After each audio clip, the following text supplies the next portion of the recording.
En cuanto a la farmacocinética, la heparina se debe administrar por vía parenteral debido a que no se absorbe en el tracto gastrointestinal. La respuesta individual después de la inyección subcutánea varía, pero la actividad anticoagulante muestra generalmente un retraso de 1 a 2 horas. Después de la administración intravenosa, la respuesta es casi inmediata. Debido a que la heparina tiene una carga altamente negativa, se une a una variedad de proteínas plasmáticas, por ejemplo las lipoproteínas, el fibrinógeno, el factor plaquetario 4, entre otras, y la variabilidad de los niveles plasmáticos en una heparina en pacientes con enfermedad estrobolítica es responsable del efecto anticoagulante predecible. La unión no específica de la heparina a las proteínas y las células explica la razón de su mala biodisponibilidad. Cuando se administra por vía subcutánea, en dosis de menos de 35 unidades al día.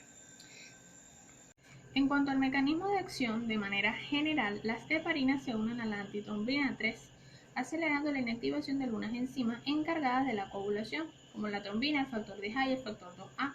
Sin embargo, la principal diferencia entre la heparina estándar y las de bajo peso molecular consiste en su comportamiento frente al factor 10A y la trombina. Para que la heparina estándar pueda inactivar la trombina, es preciso que la heparina se asocie no solo a la antitrombina 3, sino también a la propia trombina, formándose un complejo ternario. En cambio, las de bajo peso molecular solo inactivan el factor 10A mediante la unión de antitrombina 3. Este es el motivo por el cual la estándar prolonga el tiempo de tromboplastina parcial activada y no así con las heparinas fraccionadas.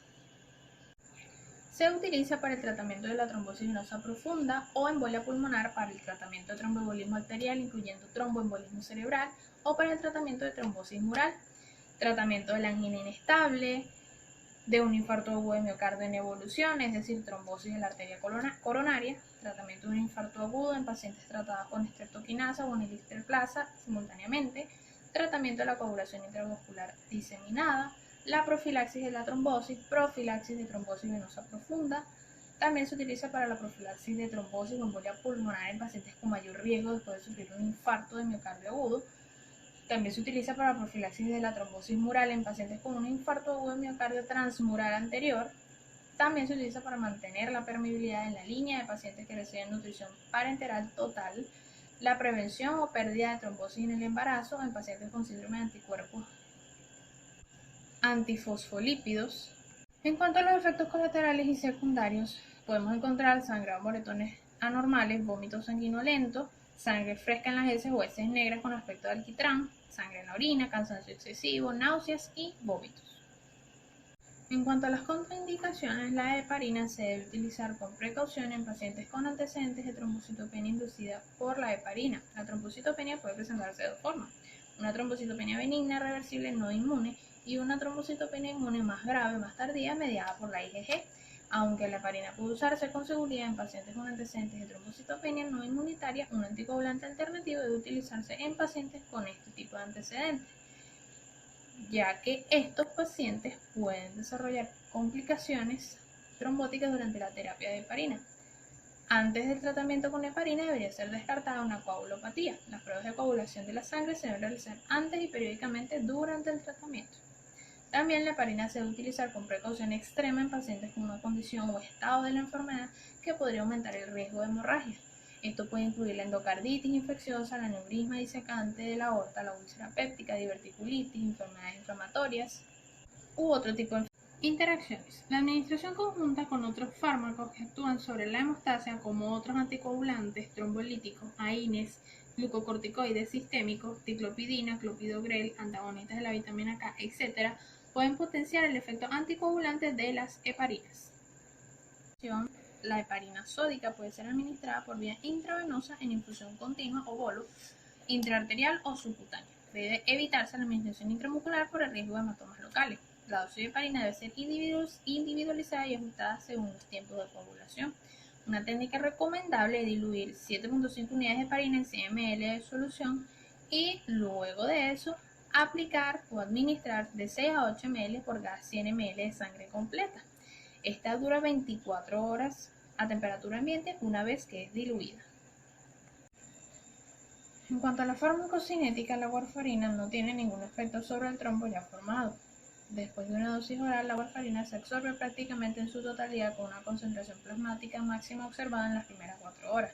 No hay diferencias apreciables en los volúmenes de distribución después de una dosis única de warfarina por vía oral intravenosa, siendo este volumen relativamente pequeño. Sin embargo, la fase de distribución es más larga después de la administración oral. Las concentraciones de warfarina en el plasma fetal son las mismas de la madre y este fármaco no ha sido detectado en la leche materna. Aproximadamente el 99% del fármaco se une a las proteínas plasmáticas y la eliminación de la warfarina se realiza casi completamente por metabolización de las enzimas misocromales hepáticas, originando metabolitos hidroxilados inactivados que son eliminados preferiblemente por la orina.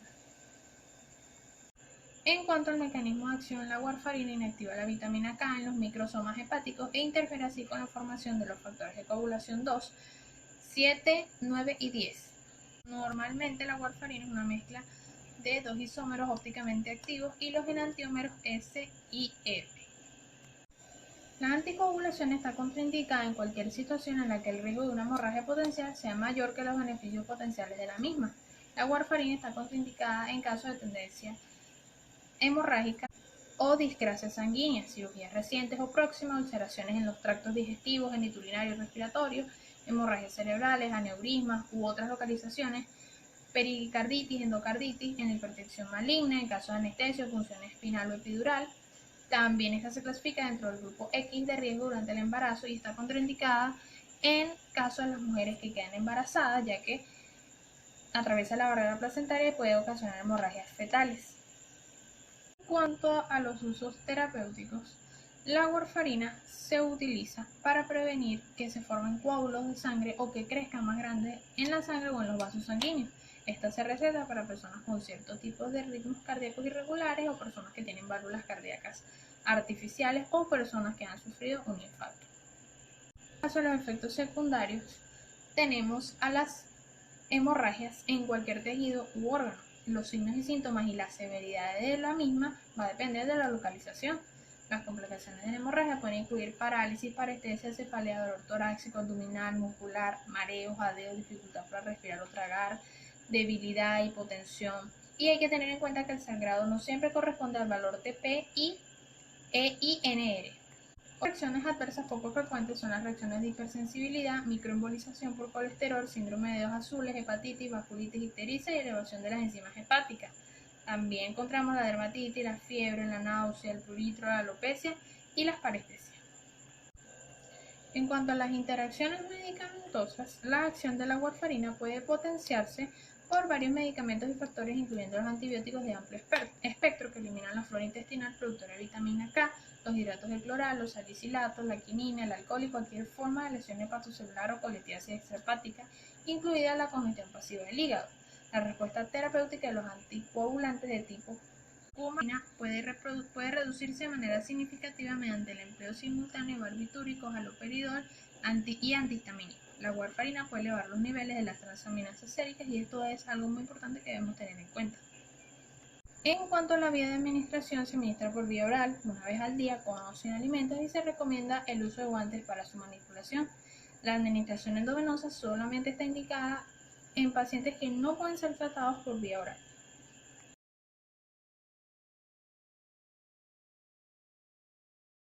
¿Por qué se utilizan los antiplaquetarios? Estos ayudan a reducir el riesgo de tener un ataque al corazón o un ataque cerebral. Los antiplaquetarios pueden usar las personas que tienen un alto riesgo de ataque cardíaco o ataque cerebral, tienen enfermedad de arterias coronarias, tienen enfermedad de arteria periférica, han tenido o están teniendo un ataque cardíaco, han tenido un ataque cerebral o accidente isquémico transitorio, mejor conocido como AIT. Ácido acetilsalicílico, comúnmente conocido como aspirina, es un medicamento antiplaquetario. Este disminuye la agregación de las plaquetas y así evita la formación de un trombo sanguíneo. Se administra por vía oral. Si se suspende la toma de este medicamento, su efecto persiste aproximadamente por 7 días. Se indica para disminuir la ocurrencia de infartos cardíacos y también de infartos cerebrales, así como para evitar la formación de trombos o coágulos, especialmente en los lugares donde se colocan coronarios. Este medicamento se usa en pacientes que ya tuvieron un evento cardiovascular, bien sea infarto al miocardio o accidente cerebrovascular, o en quienes están en riesgo de tenerlo, por ejemplo, en personas con diabetes, colesterol alto, hipertensión arterial, tabaquismo y antecedentes familiares de infarto. En las dosis más altas, que serían 500 miligramos, el ácido acetilsalicílico tiene efectos antiinflamatorios, antifebril y analgésico. En las dosis usadas para disminuir el riesgo de infarto, que es de 81 a 100 miligramos, prácticamente no se observan efectos adversos. Cuando se usan dosis altas o junto con alcohol, antiinflamatorios u otros agentes que agredan el estómago, la aspirina puede producir malestar abdominal e incluso un sangrado digestivo.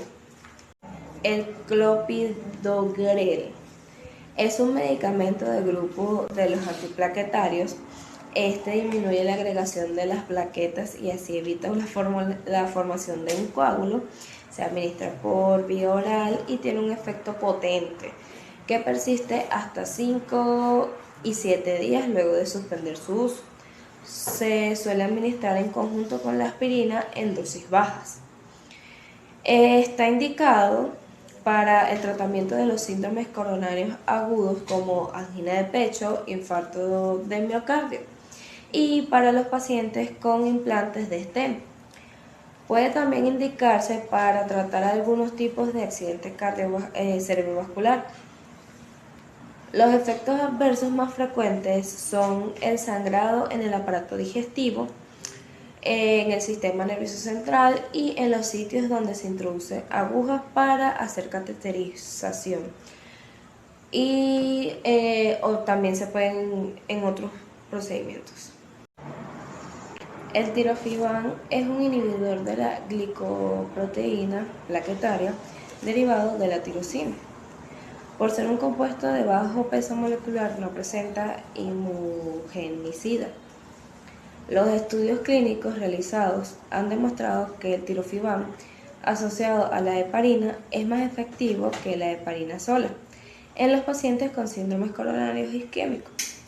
En particular, el tirofiban ha demostrado ser eficaz reduciendo las complicaciones isquémicas asociadas a las angioplastias transluminales percutáneas. Farmacocinética del clopidogrel. El clopidogrel se administra por vía oral. In vitro es inactivo y necesita una biotransformación que se realiza en el hígado para adquirir su activación. Se cree que esta activación se lleva a cabo por el sistema de isoenzimas pertenecientes a la subfamilia CYP1A del citocromo P450. El compuesto activo es muy lábil y no ha podido ser identificado, por lo que el perfil farmacocinético corresponde al de un metabolito primario inactivo, un ácido carboxílico que supone aproximadamente el 85% de los metabolitos circulantes en el plasma. La absorción del clopidogrel es del 50% y no es afectada significativamente por los alimentos. Las concentraciones plasmáticas máximas del metabolito primario se consiguen horas después de la dosis de 75 miligramos. 2 horas después de una dosis oral ya no son detectables las concentraciones plasmáticas del fármaco sin alterar. El clopidogrel y su principal metabolito se unen de una forma reversible a las proteínas plasmáticas, un 98 y 94% respectivamente.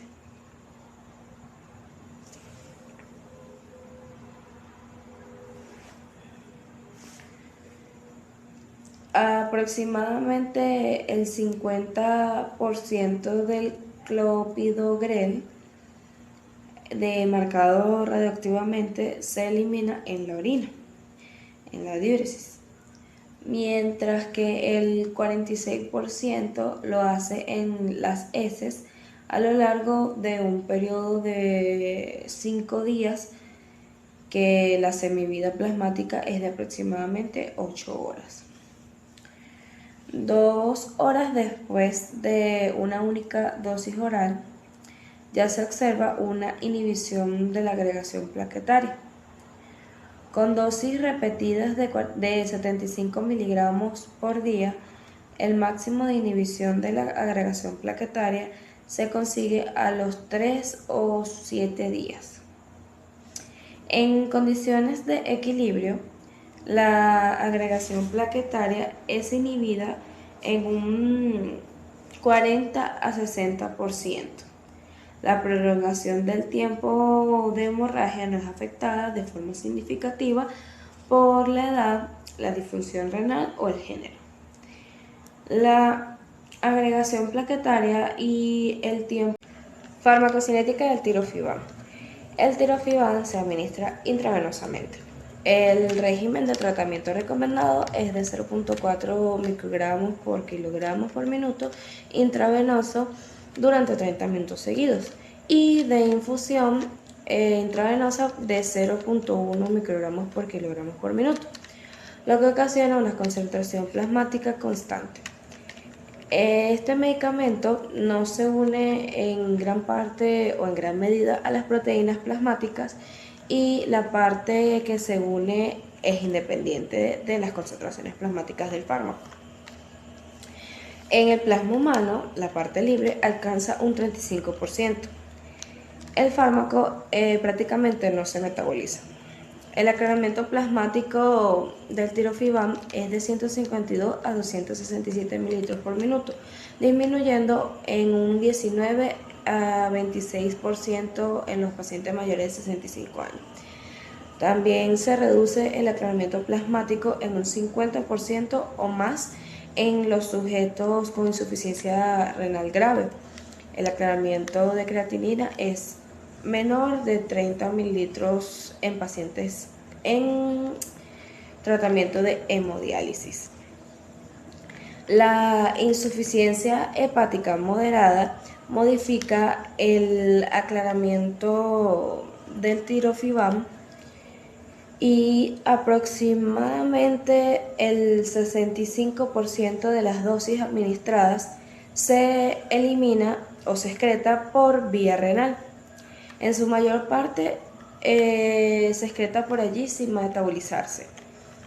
Un 25% se excreta en las heces, y la semivida de eliminación del tirofibam es de unas 2 horas. El efecto antiagregante plaquetario del tirofibam se mantiene mientras que el fármaco se administre en infusión, desapareciendo en las 4 a 8 horas después de la discontinuación de la misma. Mecanismos de acción del clopidogrel.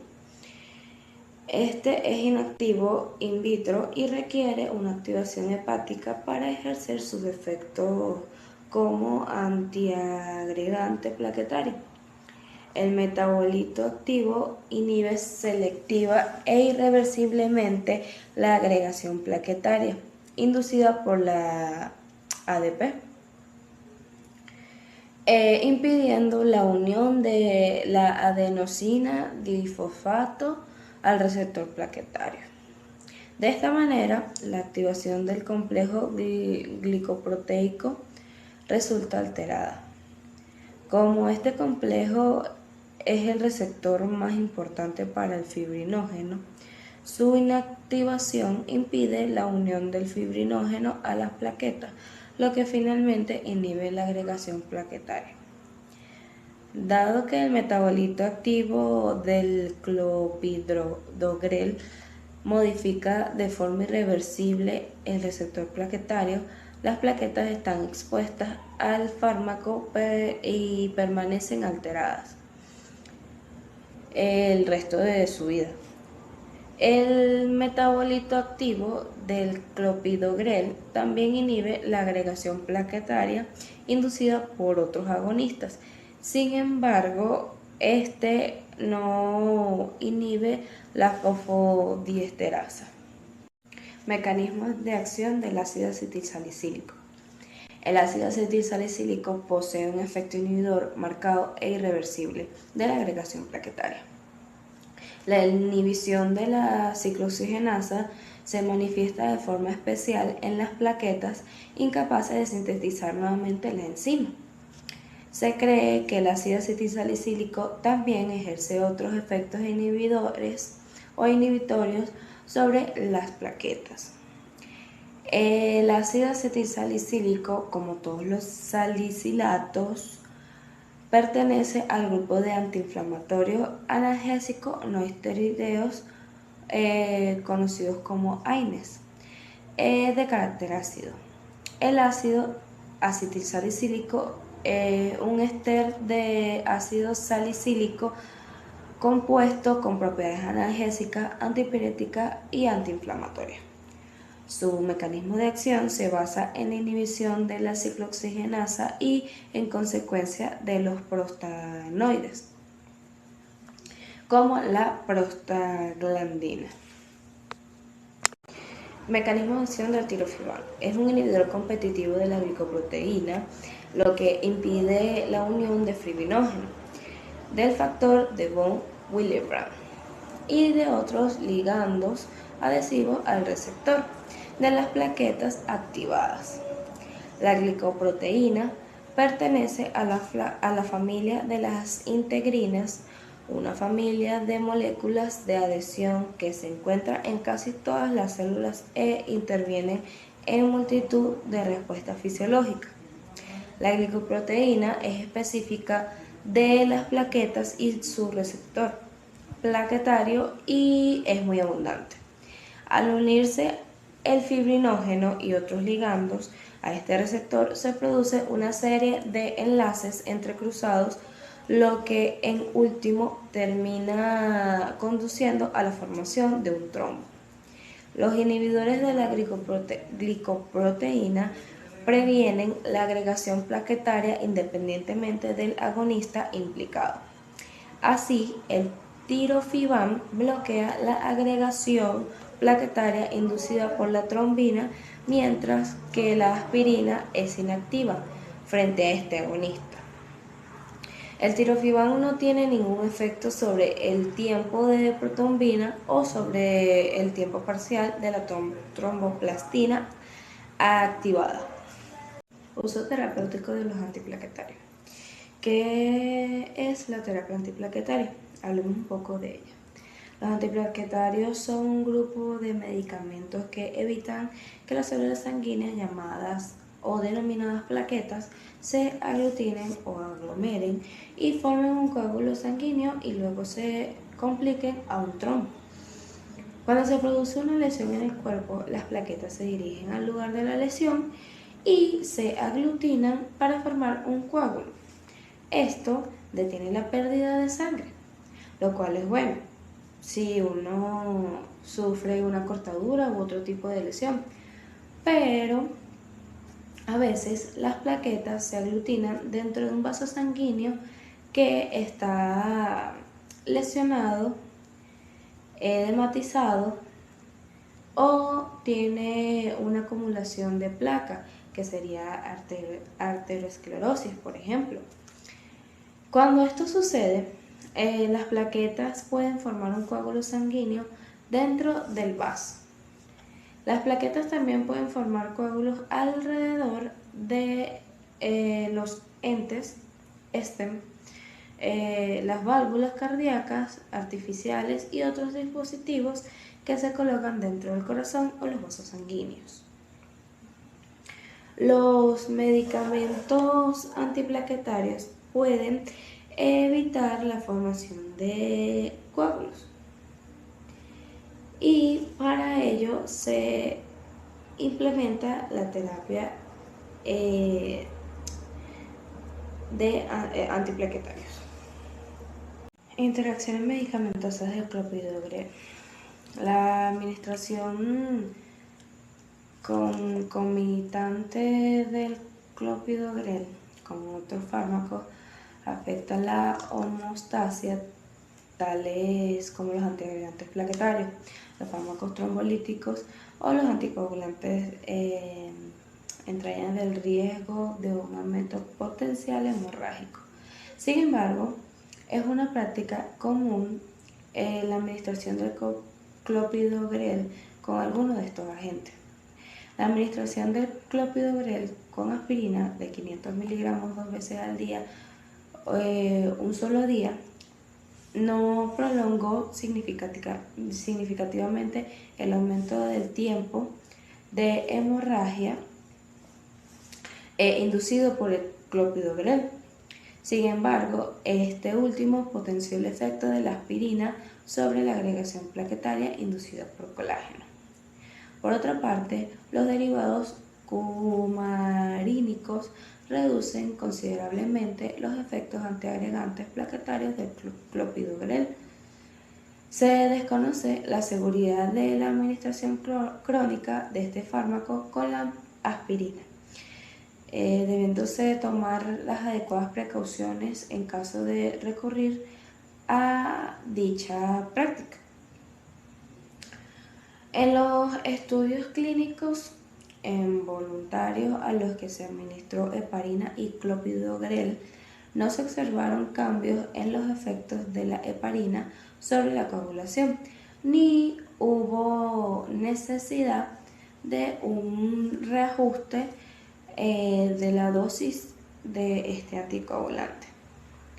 Por su parte, la heparina no afectó la actividad antiagregante plaquetaria del clopidogrel.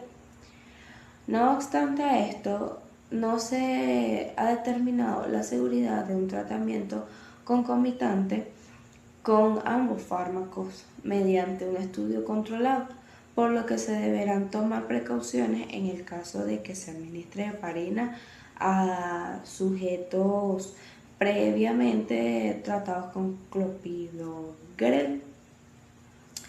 En los estudios realizados en voluntarios sanos se observó un aumento de sangre oculta en las heces cuando se administró el fármaco clopidogrel, concomitantemente con naproxeno. Se está formando una combinación de clopidogrel con un antiinflamatorio no esteroidíco. Esta fuera necesaria, deberán tomarse las medidas de precaución. Si esta combinación fuese necesaria, se debe tomar una medida de precaución. Por otra parte, grandes dosis de salicilatos pueden producir hipoproteinemia, que supone un riesgo adicional de hemorragias. De igual forma, existe un riesgo de hemorragias cuando se utiliza el clopidogrel con fármacos que ocasionan trombocitopenia significativa. Existe un aumento del riesgo de hemorragias cuando el clopidogrel se utiliza con agentes que causan trombocitopenia significativa debido a su ligue de fármaco. Pueden ocurrir notables interacciones con fármacos antineoplásicos, la globulina antitimosito y el cloruro estroncio 89. El omeprazol puede interferir con los efectos antiplaquetarios del clopidogrel, incrementando el riesgo de infarto. Sin embargo, otros inhibidores de la bomba de protones como el lansoprazol no parecen producir esta interacción que ocasiona el omeprazol. Se ha comprobado que altas concentraciones de clopidogrel in vitro inhiben la actividad de isoenzimas CYP12-9. Por lo tanto, el clopidogrel puede aumentar las concentraciones plasmáticas de fármacos que son metabolizados por esta isoenzima. Algunos de estos son el alocentrón, la fluvastatina y muchos AINES como la fenitoína, el tamoxifén, la tolbutamida, la toracemida y la warfarina, aunque no existen datos in vivo que permitan predecir la magnitud y la significancia clínica de estas interacciones, y se deberá prestar una especial atención si alguno de estos agentes es administrado al mismo tiempo que el fármaco clopidogrel. No se han observado interacciones clínicamente significativas cuando el clopidogrel se administró con atenolol o nifedipina. La actividad farmacodinámica del clopidogrel no fue afectada por la coadministración de estrógenos o de inductores de las enzimas hepáticas, como el fenobarbital. El clopidogrel no afecta la farmacocinética de la digoxina o de la teofilina. Reacciones adversas del tirofibán. El sangrado es la reacción adversa más frecuente asociada al tirofibán. En los estudios clínicos realizados con este medicamento se definieron como hemorragias graves las intracraneales, el taponamiento cardíaco o una disminución de la hemoglobina a más de 5 gramos sobre decilitro. Como hemorragias menores se consideran la hematuria, la hematemesis espontánea y una pérdida de sangre de menos de 3 gramos sobre decilitro. En el estudio PRINCE Plus, la incidencia de hemorragias graves fue de 1.4% sobre un total de pacientes de 1570.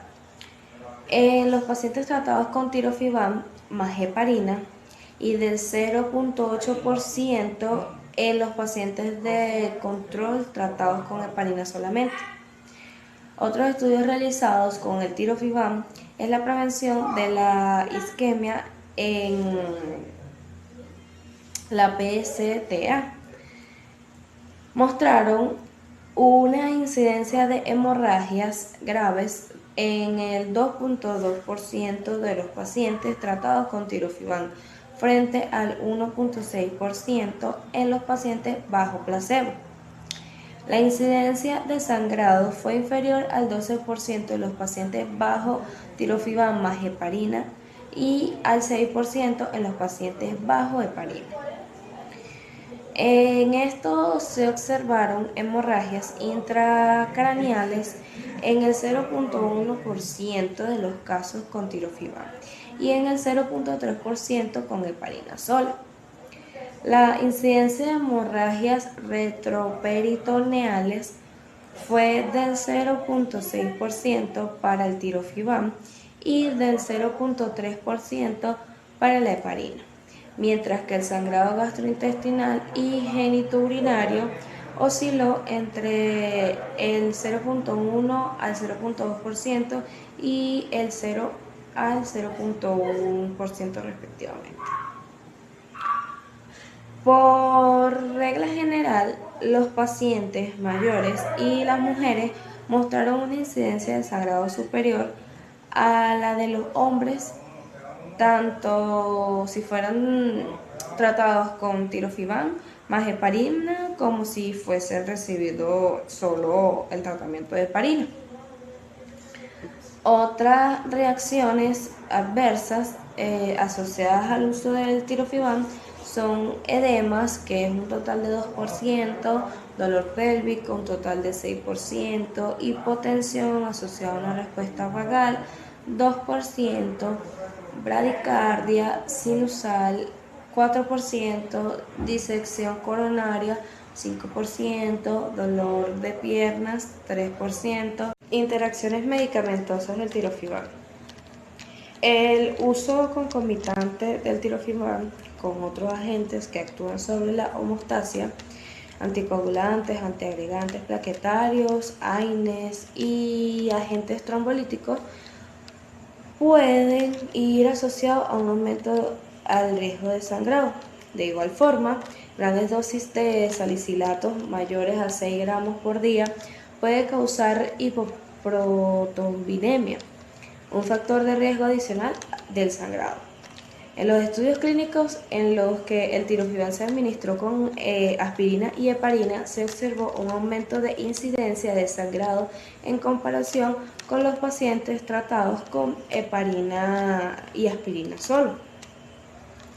No hay datos acerca del uso simultáneo del tirofibán y agentes trombolíticos, aunque puede haber un aumento del riesgo de sangrado dado a que estos fármacos suelen causar una trombocitopenia clínicamente significativa.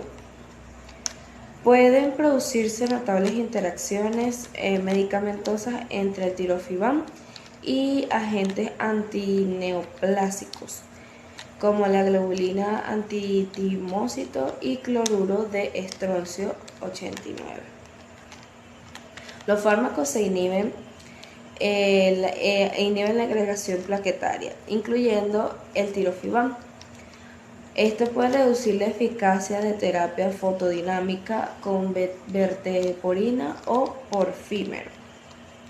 Los datos del estudio PRINCE indican que los pacientes tratados concomitantemente con levotiroxina u omeprazol muestran un aclaramiento del tirofibán mayor que los pacientes no medicados. Se desconoce la relevancia clínica ante estos hallazgos.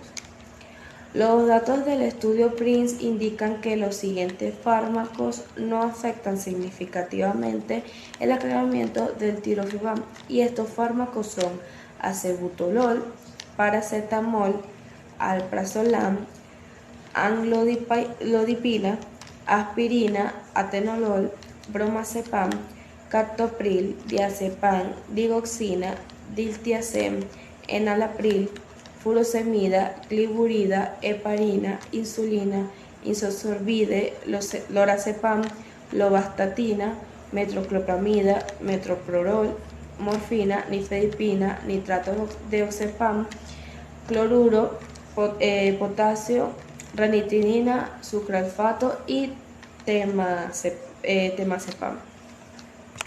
Contraindicaciones del clopidogrel. Este medicamento está contraindicado en cualquier paciente con hemorragias patológicas, tales como las hemorragias gastrointestinales, las hemorragias retinales o las hemorragias intracraneales. Al igual que con otros agentes antiagregantes plaquetarios, el clopidogrel debe ser utilizado con precaución en pacientes que tengan el riesgo de aumento de hemorragias debidas a traumas, cirugías y condiciones patológicas. En caso de que un paciente que esté bajo tratamiento de este fármaco vaya a ser sometido a una cirugía, el clopidogrel deberá ser discontinuado o suspendido 7 días antes de la cirugía. El clopidogrel se usará con precaución en individuos con lesiones propensas a hemorragia, tales como la úlcera péptica, y además los fármacos que inducen estas lesiones deben ser usados con suma precaución en sujetos que son tratados con este fármaco. El clopidogrel se utilizará con precaución en pacientes con difusión hepática, y en estos pacientes puede existir una diátesis hemorrágica, especialmente en casos de enfermedad hepática grave, lo que puede aumentar el riesgo de hemorragias. Además, una disfunción hepática grave puede impedir la conversión del clopidogrel en su metabolito. Los fármacos antifibrinolíticos son un tipo de medicamento que ayudan a coagular la sangre, evitan la descomposición de una proteína llamada fibrina, que es la proteína principal de un coágulo de sangre. Alto, reduce la pérdida de sangre en ciertas situaciones clínicas como la hemorragia y después de algunos procedimientos quirúrgicos. Ácido aminocaproico. Permite controlar el sangrado cuando los coágulos de sangre se disuelven muy rápido. Ácido tranexamínico. Trata el sangrado abundante durante el ciclo menstrual femenino. Las proteínas plasmáticas es aproximadamente de un 3% cuando los niveles plasmáticos son los terapéuticos y parece estar totalmente explicada por su unión a plasminógenos. Después de la administración o desadministración, la curva de concentración en plasma frente al tiempo muestra un decaimiento triexponencial con una semivida de aproximadamente 2 horas. La excreción urinaria es la principal vía de eliminación por filtración glomerular. El aclaramiento renal es igual al aclaramiento plasmático renal, 110 a 116 miligramos por minuto, y más del 95% es eliminado en la orina como fármaco inalterado. La excreción de este fármaco es de aproximadamente el 90% a las 24 horas de su administración. El mecanismo de acción de los antifibrinolíticos es bloquear la fibronílisis al impedir la unión de plasminógeno con fibrina, pues forman un complejo reversible con el plasminógeno o la plasmina y saturan el sitio de unión de la lisina. Estas drogas bloquean la solución del coágulo prematuramente, por lo que serán inefectivas cuando la coagulación ya haya ocurrido. Los fibrinolíticos se usan para ayudar a prevenir o tratar una hemorragia grave en pacientes que tienen ciertas afecciones, como la hemofilia, metorragia o hemorragia, después de algún procedimiento médico para controlar el sangrado menstrual muy abundante y tratar algunos tipos de tumores vasculares. Por lo general, los fármacos antifibrinolíticos presentan efectos secundarios menores que no requieren atención médica, como malestar estomacal que involucra náuseas, diarrea y vómito, escalofrío, fiebre, dolor de cabeza intenso, muscular y articular, rigidez muscular o dificultad para moverse, nariz congestionada o secreción nasal. Recomienda su administración si presenta insuficiencia renal grave, enfermedad tromboblítica activa, antecedentes de trombosis venosa arterial, trastornos fibrinolíticos secundarios a coagulopatía de consumo y antecedentes de convulsiones. Los fibrinolíticos contrarrestan el efecto trombolítico de las preparaciones fibrinolíticas. Los fármacos que afectan la homeostasis deben administrarse con precaución debido a que existe el riesgo de formación de trombos. Tampoco se recomienda su administración con anticonceptivas hormonales, complejos coagulantes antiinhibidor, clorpromazina y trotinoína. Silato 250 mg en 2 ml de solución inyectable sin diluir, solución salina al 0,9%, su vía de administración es intramuscular e intravenosa en infusión de 30 a 60 minutos, 24 horas en refrigerador. El ácido aminocaproico es de 1 gramo entre 50 ml de solución 0,9 o dextrosa al 5%, 8 horas de administración es intravenosa. El ácido tetranaximínico son 500 gramos en 5 ml de solución para inyección. Su velocidad máxima de administración es de 1 ml por minuto, por vía intravenosa.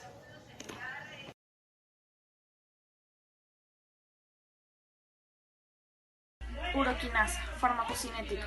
Absorción y distribución. Las semividas de 9 a 16 minutos variando según el modo de administración. Es más larga cuando se administra por infusión que tras una inyección intravenosa única. En sangre se encuentra tanto en su forma libre como unida a proteínas plasmáticas. Metabolismo y eliminación. Con el paso del tiempo aparecen metabolitos de bajo peso molecular. La uroquinasa se secreta preferiblemente con la orina y la bilis. Mecanismo de acción. Uroquinasa es una enzima trombolítica producida por los riñones que actúa sobre el sistema fibrinolítico endógeno para convertir el plasminógeno en plasmina. La plasmina degrada la fibrina, el fibrinógeno y los factores procoagulantes 5 y 8, produciendo un efecto anticoagulante que dura aproximadamente 24 horas. Usos terapéuticos: tromboembolismo arterial, trombosis venosa profunda, tratamiento tromboembólico de tromboembolismo arterial periférico y trombosis venosa profunda. Embolia pulmonar aguda masiva o embolia pulmonar con inestabilidad hemodinámica. Hemorragia retiniana. Trombosis coronaria se ha utilizado para la lisis del trombo agudo que obstruye las arterias coronarias asociado con el infarto agudo de miocardio. La mayoría de los pacientes que reciben una uroquinasa mediante infusión intracoronaria dentro de las 6 horas siguientes, al comienzo de los síntomas muestran una recanalización del vaso implicado. No está demostrado que la administración intracoronaria de uroquinasa durante el infarto de miocardio transmural consiga recuperar el tejido miocárdico afectado, ni que reduzca la mortalidad. No se ha podido definir las características de los pacientes que se podrían beneficiar de esta terapia: derrame pleural, metaneumónico y empiema pleural complicado. Efectos colaterales y secundarios. Al igual que la streptokinasa, su principal efecto secundario es la hemorragia. La uroquinasa carece de propiedades antigénicas en humanos, por lo que su administración no produce anticuerpos neutralizantes ni reacciones de hipersensibilidad, a diferencia de la streptokinasa. Esto supone que el tratamiento puede ser repetido en cortos espacios de tiempo. Contraindicaciones. La sensibilidad al principio activo, hemorragia activa de trascendencia clínica, hemorragia digestiva grave reciente, cirugía mayor reciente, accidente cerebrovascular reciente en los 2 meses anteriores, traumatismo reciente, incluida la reanimación cardiopulmonar, la cirugía torácica y la neurocirugía. Hipertensión grave, insuficiencia hepática o renal grave a menos que el paciente esté recibiendo tratamiento renal sustitutivo. Anomalías de la coagulación sanguínea y trombocitopenia grave, aneurisma arterial y malformación arterial venosa, neoplasia intracraneal u otra neoplasia con riesgo de hemorragia, pancreatitis aguda, pericarditis o endocarditis bacteriana o sepsis. Medicamentos que afecten a la actividad plaquetaria.